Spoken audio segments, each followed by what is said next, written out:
Hello everyone, this is Kona, and thank you for tuning in to another TF2 commentary. Now this is part 2 of my top 10 worst weapons in TF2. If you missed part 1, I suggest you go check it out.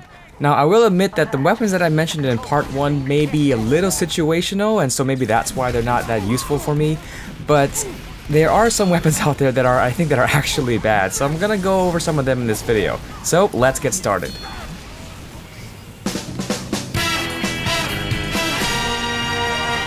At number 5 is the Manmelter. Now it may seem like I'm picking on Pyro, and I apologize for that to those people who like Pyro and main Pyro, but it might just be because I'm a little tired of seeing the power jack used all the time and before the extinguisher, and I kind of have high expectations for the Pyro because he's a very close quarters class, and yet we sort of only use 1 or 2 weapons all the time, so I'm kind of hoping that we see more variety in the future. Anyway, back to the Manmelter. The Manmelter was released in the Australian Christmas event in December 2011. Now just based on the model design, you can kind of tell that it goes with the Phlogistonator. It fires a 50% faster projectile, and it doesn't require ammo, but you don't get any random crits. Instead, you have to use your alt fire to extinguish people to store your critical hits. Now, I like the idea of this weapon, but it's really weird to use, at least for me. Now, first of all, its damage output is nothing to write home about. Like, it's not that great, it's kind of just average. Now, in theory, you should get hits with this more often because of the faster projectile speed, but I found myself missing a lot because I'm not used to the shallower arc and also the speed of the projectile. I'm so used to all the other flare guns. Also, it's really hard to tell when you can actually fire this weapon because of the lack of any reload animation, or at least a good reload animation. I think there's a small spark and a sound cue that plays when the weapon is ready to fire, but I can hardly notice it when I play, so I usually just end up spamming N1, and I'm kind of like firing unpredictably. Now, to take advantage of the stored crits, you're kind of dependent on how many pyros the enemy team has. So I kind of found myself just sitting in the back and just waiting for my team to catch on fire, and then I'll just kind of sneak in there and extinguish him, just to store up the crits. Now, if you already have a primary flamethrower that can do an air blast, it's kind of a pain to switch off from your primary just to the Manmelter in order to get that crit. It takes a lot of time to do that, and sometimes like the person will just die right in front of me because I could have saved them faster with just an air blast, but because I'm trying to get the Manmelter to work, I ended up just wasting too much time, and they ended up dying right in front of me. It makes sense for something like the Flog that doesn't have it, but if you have one with a air blast, it's a lot more faster to just air blast and extinguish people just to save them.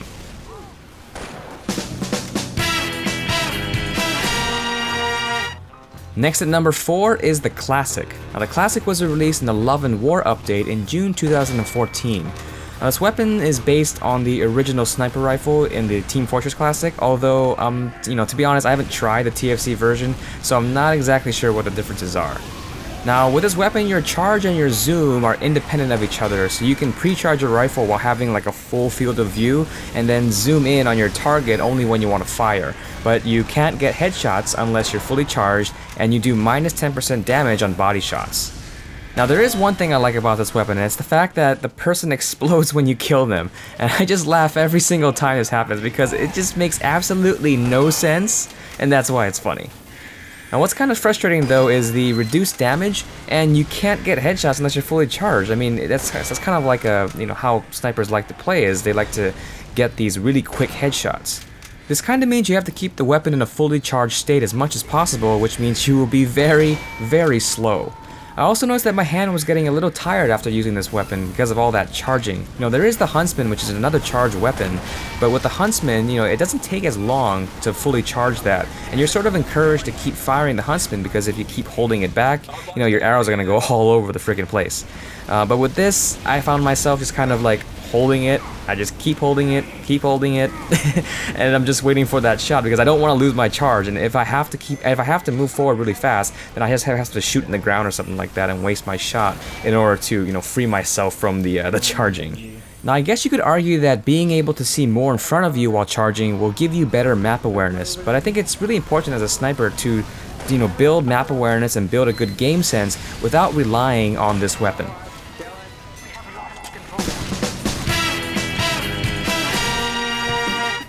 At number 3, there's a tie between the fire weapons, the Sun on a Stick, and the Sharpened Volcano Fragment. Now, I put these together because they were both released at the same time as promo items for the game Rift in February 2011. The Sun on a Stick, which is exclusive for the Scout, crits on burning players but does minus 25% less damage.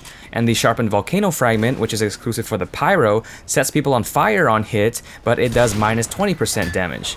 Now, when this thing first came out, the first thing I was thinking was, shouldn't these weapons be reversed? I mean, it seems like the Pyro could use the Sun on a Stick, and the Scout could use the Sharpened Volcano Fragment, but I guess if they did that, they would have to tweak some stats a bit. Now, the Sun on a Stick could be called the worst Scout melee weapon ever because it has a lower base damage and you have really no way of setting people on fire by yourself. You're basically waiting for people to catch on fire and then you just kind of swoop in there and try to steal their kill.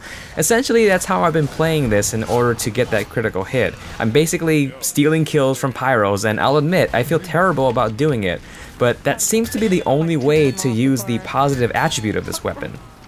Now, for the Sharpened Volcano Fragment, you know, setting people on fire, that's sort of the Pyro's thing. That's sort of what makes Pyro the Pyro, right? But at the same time, we're talking about the Pyro who already has a primary weapon of, you know, it's a flamethrower of some sort. And so he can already set someone on fire. Now, any flamethrower out there has a larger attack range than a melee weapon. So the Volcano Fragment's, you know, positive attribute of being able to light people on fire on hit, it only makes sense if you have absolutely no ammo in your flamethrower, or you're playing something like Degroot.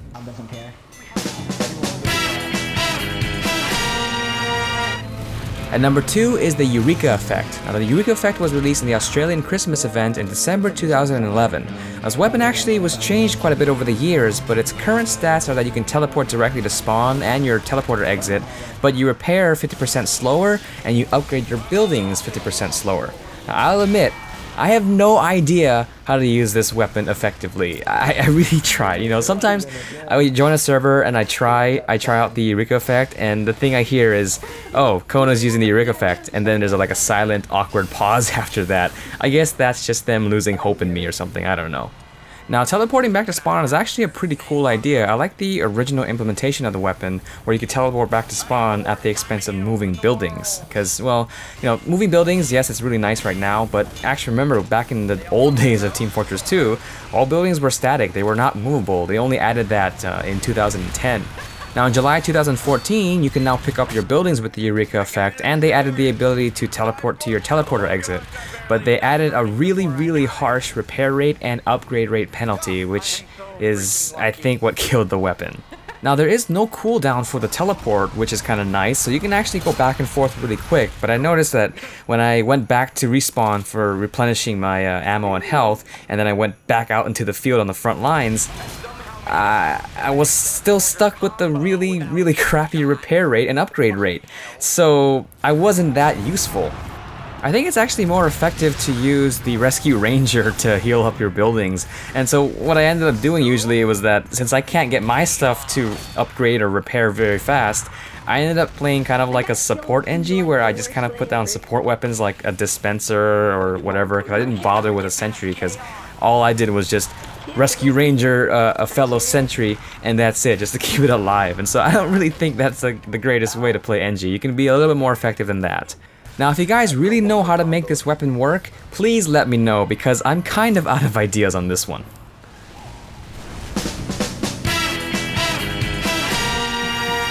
Now, I'm pretty sure you knew this was coming. At number 1 is the Panic Attack. I don't even know where to start with this weapon, so I guess I'll just start with the stats.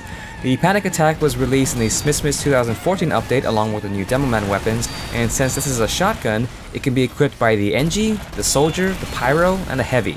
This is sort of like the Beggar's Bazooka, where you start off empty and you have to hold M1 in order to load shells one at a time. You do get a little faster reloading time, 34% faster, and when you release, the fire rate is dependent on your current health. So you fire faster if you are hurt more. Now, the downside is that your bullet spread increases when you're hurt more. So basically, when you're hurt, you're going to be firing really fast, but you're going to be firing inaccurately really fast. Now what I find funny is that by looking at the color of the stats, there are 3 positive stats and only 1 negative stat. So how can this be the worst weapon of all time? Now you could say that it's because the thing doesn't come preloaded with shells, so you can't really switch to it quickly as a backup to defend yourself, and I agree with that. But I think the weapon's main downfall has to do with the way that it changes its characteristics depending on your health. Now, having things like fire rate and bullet spread change while playing means the gun is very unpredictable unless you start to memorize exactly how the weapon's going to behave based on your health. Most of the time I find myself a little surprised at the fire rate, at least for me, and it's either too slow or too fast from what I actually wanted, and when I lose a gunfight with it, I'm like, I could have won that gunfight if I just had the regular shotgun. I really wouldn't mind if they just kept the fire rate constant. Maybe they increase it a little bit. They would still keep the mechanic where the gun is by default empty and you have to load in the shells before firing. I'm fine with that. But, having a constant fire rate would hopefully give this gun sort of a predictable rhythm, kind of like the Beggar's Bazooka, and it might actually be useful. So those are my top 10 worst weapons in TF2 so far. Because Valve likes to tweak things, I'm hoping to see some sort of buffs in the future to help these weapons out. Now my question for you guys is, what do you think is the worst weapon in TF2, and if you could buff it, how would you change it? How would you make it better? Let me know in the comments below. So I hope you enjoyed this video, thank you very much for watching, and have a great day.